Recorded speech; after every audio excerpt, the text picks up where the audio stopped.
देखिए, मेरा एक चीज कहना है कि चुनाव आयोग से कोई सवाल वो लोकतंत्र के स्वास्थ्य को लेकर के होता है। मैं आपकी वार्ड सर्विस के माध्यम से 100 दफे कह चुका हूं और आज दोहराता हूं।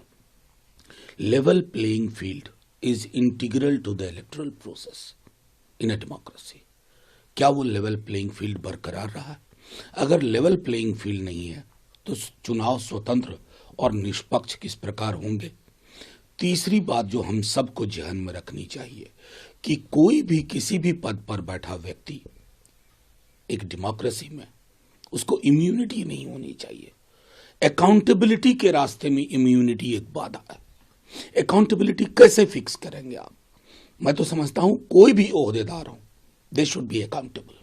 आप सर निष्ठा और ईमानदारी की बात कर रहे हैं। प्रियंका गांधी ने मंच से खुली चुनौती दी बीजेपी को, अगर दम है तो बैलेट पेपर पर आइए, जीत कर दिखाइए। लेकिन बैलेट पेपर में जो विसंगतियां थी उसको लेकर ईवीएम आया। अब ईवीएम पर लाख सवाल हैं।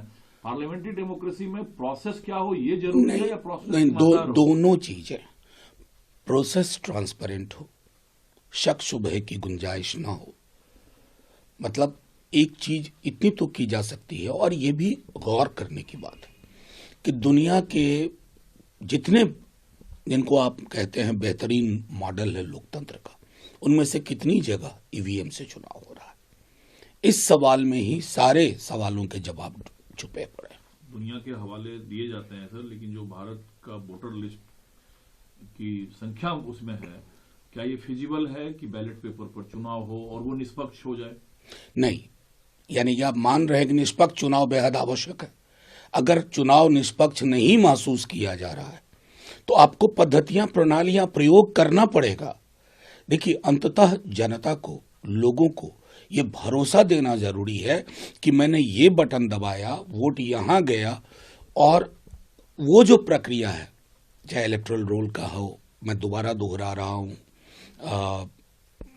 लेवल प्लेइंग फील्ड का हो, ये चीजें लोकतंत्र को अस्वस्थ करती हैं, बीमार कर देती हैं।